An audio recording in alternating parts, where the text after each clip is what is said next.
Hi, സൈലത്തിൻ്റെ മറ്റൊരു ടോപ്പറുമായിട്ടാണ് വന്നിട്ടുള്ളത്. Alisha. അലീഷയുടെ score എന്ന് പറയുന്നത് 700 ആണ്. ഹായ് അലീഷ. Hi sir. അലീഷയുടെ വീട് എവിടെയാ? മാവൂര്. കോഴിക്കോട് തന്നെയാണ് അല്ലേ? അപ്പോൾ മോള് ഡേ സ്കോളർ ആയിരുന്നോ? അല്ല, ഹോസ്റ്റല് ഓഫ്ലൈൻ. വീര ബാച്ചിൽ നമ്മുടെ ഹൈബ്രിഡ് ബാച്ച് ആയിരുന്നു. ഹോസ്റ്റലിലായിരുന്നു. ഇത്ര അടുത്ത് വീടുണ്ടായിട്ട് പിന്നെന്തേ ഹോസ്റ്റൽ? കാരണം എന്തായാലും ഡിസ്ട്രാക്ഷൻസ് ഉണ്ടാവും. ഞാൻ വേഗം ഡിസ്ട്രാക്റ്റഡ് ആവുന്ന ഒരാളാണ്. ഓക്കെ. പിന്നെ ജോയിന്റ് ഫാമിലിയും കൂടി ആയതുകൊണ്ട് ഓക്കെ. ആൾക്കാർ വരുന്ന സ്ഥലമാണ്. അപ്പോൾ ഒരു കാമായിട്ട് പഠിക്കാൻ വേണ്ടിയിട്ടാണ്. ഓക്കെ. എന്നിട്ട് ആ ഒരു ഉദ്ദേശം ഹോസ്റ്റലിൽ നടന്നു. ഓക്കെ. എങ്ങനെയുണ്ടായിരുന്നു ഹോസ്റ്റൽ ലൈഫ്? ഐ മീൻ, നമ്മളൊരു വീട്ടിൽ നിന്ന് മാറി നിൽക്കുന്നു എന്നൊരു തോന്നൽ ഉണ്ടായിരുന്നോ? അത് സ്റ്റാർട്ടിങ് ട്രബിൾ എല്ലാവർക്കും ഉണ്ടാവും. പിന്നെ ഫ്രണ്ട്സ് ഒക്കെ ആയി കുറച്ചുകൂടി അറ്റാച്ച് ആയി. പിന്നെ വാർഡൻ ആൻറ്റി ആയാലും മെൻറ്റർ ആയാലും അറ്റാച്ച് ആയപ്പോൾ പിന്നെ മെല്ലെ റെഡി ആയി വന്നു. ഓക്കെ. മെൻറ്റർ നിങ്ങൾക്കിപ്പോൾ ഹോസ്റ്റലിൽ തന്നെയാണോ സ്റ്റേ ചെയ്യുന്നത്? അതെ. ഓക്കെ. അപ്പോൾ നമ്മുടെ ഒരു മെൻ്റൽ സപ്പോർട്ടിന് മെൻറ്റർ എപ്പോഴും ഉണ്ടാവും അല്ലേ? ഓക്കെ. എങ്ങനെയുണ്ടായിരുന്നു ഹോസ്റ്റലിൽ ഒരു പഠനാന്തരീക്ഷം കാര്യങ്ങളെല്ലാം? മീൻസ് പഠിക്കാനുള്ളൊരു സാഹചര്യം അവിടെ ഉണ്ടായിരുന്നു അതോ?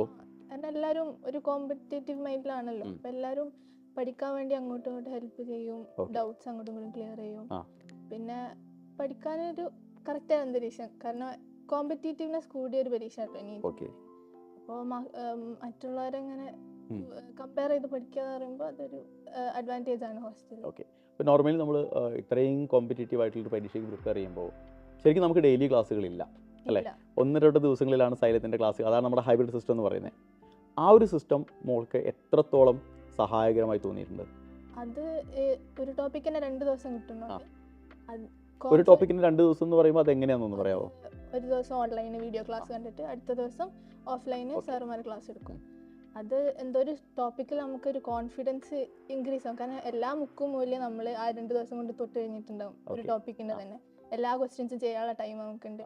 പിന്നെ ക്ലാസ്സിൽ പോയിട്ട് നമുക്ക് ഡൗട്ട്സ് ക്ലിയർ ചെയ്യാം. അപ്പോൾ ഒരു ടോപ്പിക്ക് ആ 2 ദിവസം കൊണ്ട് നമ്മൾ സെറ്റ് ആയിരിക്കും. ഓക്കെ. ഇപ്പോൾ നമ്മൾ ഓഫ്ലൈൻ ക്ലാസ് റൂമിലേക്ക് വരുന്ന സമയത്ത് രാവിലെ ഏറ്റവും ആദ്യം നമ്മൾ ക്ലാസ് അല്ലല്ലോ, ഡെയിലി ടെസ്റ്റ് ആണല്ലേ? എങ്ങനെയാണ് ആ ഒരു എക്സ്പീരിയൻസ്? ഡെയിലി ടെസ്റ്റ് എല്ലാ ദിവസവും രാവിലെ നമ്മൾ പരീക്ഷ എഴുതിയിട്ടാണ് ക്ലാസ്സിലേക്ക് കിടക്കുന്നത്. നമ്മളൊരു സെൽഫ് ഇവാലുവേഷൻ ആണല്ലോ.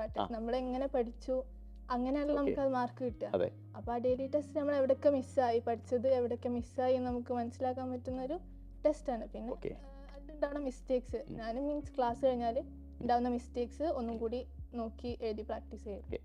ഈ ഒരു ഡെയിലി ടെസ്റ്റ് ശരിക്കും നമ്മുടെ ക്ലാസ് റൂമിൽ ഇരുന്ന് തന്നെയല്ലേ നമ്മൾ എഴുതുന്നത്? ആണോ? സാധാരണ നമ്മൾ ക്ലാസ് റൂമിൽ ഇരുന്ന് എഴുതുമ്പോൾ നമുക്കറിയാലോ സ്കൂളിലൊക്കെ പരീക്ഷകളിൽ നമ്മൾ ചെയ്യുന്ന കാര്യങ്ങൾ അതൊക്കെ ഇവിടെ നടക്കുമോ? ഇല്ല, കാരണം മെന്റേഴ്സ് സ്ട്രിക്റ്റ് ആണ്. കോപ്പി നടക്കൂല. നമ്മൾ പഠിച്ചാൽ തന്നെ നമുക്ക് മാർക്ക് കിട്ടുള്ളൂ. ഓക്കെ.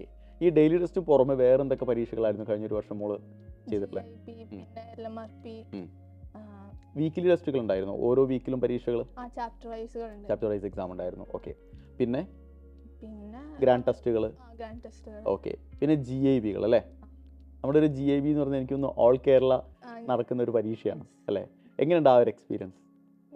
നീറ്റ് എഴുതിയപ്പോൾ ഞാൻ ഭയങ്കര റിലാക്സ്ഡ് ആയിരുന്നു. കാരണം GIB എഴുതി ശീലമായിട്ട് ഒരു പേടി ഉണ്ടാവാനുള്ള. അതായത് ഏപ്രിൽ മാസം വരെയും നമ്മൾ GIB എഴുതിയിട്ട് മെയ് മാസത്തിൽ GIB എഴുതാൻ പോകുന്ന ഒരു ഫീൽ മാത്രമേ ഉണ്ടായിരുന്നുള്ളൂ. ഭയങ്കര കൂളായിട്ട്. മറ്റേത് സ്റ്റാർട്ടിങ്ങിൽ എനിക്ക് എക്സാം ഫിയർ നല്ലോണം ഉണ്ടായിരുന്നു. പിന്നെ GIB പറഞ്ഞാൽ സ്കൂളിലൊക്കെ കൊണ്ടുപോകും ലാസ്റ്റ് ആകുമ്പോൾ. അപ്പോൾ അതേ ഒരു അറ്റ്മോസ്ഫിയർ ശീലമായതുകൊണ്ട് നീറ്റിന് എനിക്ക് ശരിക്കും ആ ഒരു അറ്റ്മോസ്ഫിയർ മാത്രമാണോ? അവിടുത്തെ നമ്മൾ ക്വസ്റ്റ്യൻസ് ഒക്കെ കാണുന്ന സമയത്ത് നീറ്റിന്റെ എവിടേക്കോ കണ്ടു മറന്ന അല്ലേ? LMRPത്തെ ഒരുപാട് നല്ല ടോപ്പ് കുറച്ചൊരു ഡിഫിക്കൽട്ട് ലെവൽ ക്വസ്റ്റ്യൻസ് ഒക്കെ ഉണ്ടാവുമല്ലോ, അതൊക്കെ നീറ്റിന് ഇപ്രാവശ്യം വന്നിട്ടുണ്ട്. ഓക്കെ. മോൾ LMRP എന്ന് പറഞ്ഞാൽ എന്താ? LMRP എന്ന് പറഞ്ഞാൽ നമ്മളെന്തായാലും ഫസ്റ്റ് പഠിക്കുന്നതൊന്നും നമുക്ക് അങ്ങനെ ഓർമ്മ ഉണ്ടാവും. നമ്മുടെ റിവിഷൻ പ്രോഗ്രാം അല്ലേ അത്? Yes, revision. അപ്പൊ അത് നമുക്ക് ലാസ്റ്റ് 2 months നല്ല ഡീറ്റെയിൽ ആയിട്ട് ഒന്നും കൂടി ഒരു സെക്കൻഡ് ചാൻസ്.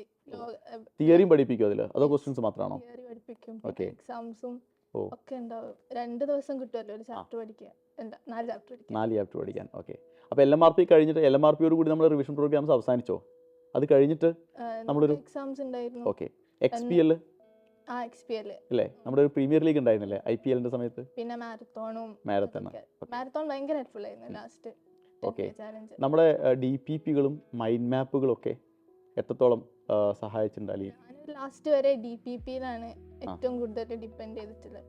ഇപ്പോൾ ഓരോ ചാപ്റ്റർ വൈസും ഓരോ GIB വരുമ്പോൾ നമ്മളൊരു DPP ലാസ്റ്റ് ആകുമ്പോഴത്തേക്കും അറ്റ്ലീസ്റ്റ് ഒരു 4 times എങ്കിലും കഴിഞ്ഞിട്ടുണ്ടാവും.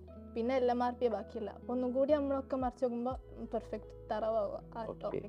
DPP എന്ന് പറയുമ്പോൾ അതിൽ ശരിക്കും നമ്മൾ ക്ലാസ്സിൽ എന്താണോ ഒരു ടീച്ചർ പഠിപ്പിക്കുന്നത് ആ കണ്ടന്റ് മുഴുവനും അല്ലേ, ക്ലാസ്സിലെ ടീച്ചർ എടുക്കുന്ന സ്ലൈഡ് മുഴുവനും അതിലുണ്ട്, പ്ലസ് ക്വസ്റ്റ്യൻസ് ഉണ്ട് അല്ലേ? പ്രീവിയസ് ഇയേഴ്സും പിന്നെ ഇമ്പോർട്ടൻ്റ് ആയിട്ട് ശ്രദ്ധിക്കേണ്ട ക്വസ്റ്റ്യൻസ് ഒക്കെ ആയിട്ട് ഇപ്രാവശ്യം നീറ്റ് തന്നെ കുറേ ക്വസ്റ്റ്യൻസ് DPP എന്നാണ്. ആ DPP പഠിച്ചാൽ നമുക്ക് നീറ്റ് ഭയങ്കര ഈസി ആയിട്ട് സ്കോർ ചെയ്യാം. ഓക്കെ. അപ്പോൾ നമ്മളിപ്പോൾ ഒരു കോമ്പറ്റേറ്റീവ് പരീക്ഷയ്ക്ക് പ്രിപ്പയർ ചെയ്യുന്ന ഒരു സ്ഥാപനത്തെക്കുറിച്ച് കേൾക്കുമ്പോൾ പുതിയ നമ്മൾ സിനിമകളിലൊക്കെ കുറേ കാര്യങ്ങളൊക്കെ കണ്ടിട്ടുണ്ടല്ലോ അല്ലേ? ഒരു പട്ടാള ക്യാമ്പിൻ്റെ ഒരു രീതിയിലുള്ള ടീച്ചേഴ്സൊക്കെ ഭയങ്കര ഭീകരന്മാരായിട്ടുള്ള. ഞാനെന്ന് പറഞ്ഞാൽ പൊതുവെ ക്ലാസ്സിലിരുന്ന് പഠിക്കാനൊരു മടിയുള്ള ആളാണ്. എന്താ സ്കൂളിലായാലും.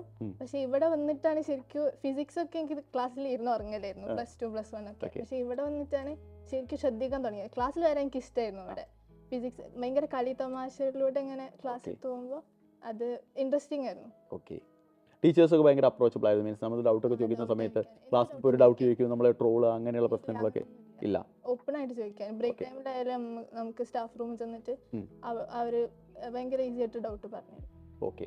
കാരണം ചില സ്ഥലങ്ങളൊക്കെ ഞാൻ കേട്ടിട്ടുണ്ട്, നമ്മൾ ഡൗട്ട് ചോദിച്ചു കഴിഞ്ഞാൽ ചിലപ്പോൾ മണ്ടത്തരാണെങ്കിൽ ടീച്ചേഴ്സ് ക്ലാസ്സിൽ ബാക്കിയുള്ളവർ മുന്നിൽ വെച്ച് നാണം കെടുത്തും. തുറന്ന് ചോദിക്കാൻ പറ്റും. ഓക്കെ. അപ്പോൾ മോളുടെ ഒരു സ്വപ്നം ഏത് സ്ഥാപനത്തിൽ പഠിക്കുക എന്നുള്ളതാ? MBBS ആണോ? അതെ, കാലിക്കറ്റ് മെഡിക്കൽ കോളേജ് വീടിന് തൊട്ടടുത്തല്ലേ? ഓക്കെ. അപ്പോൾ മോളുടെ എല്ലാ സ്വപ്നങ്ങളും പൂവണിയട്ടെ. ഒരു അടിപൊളി ഡോക്ടറായിട്ട് നമുക്ക് വീണ്ടും കാണാം. All the best.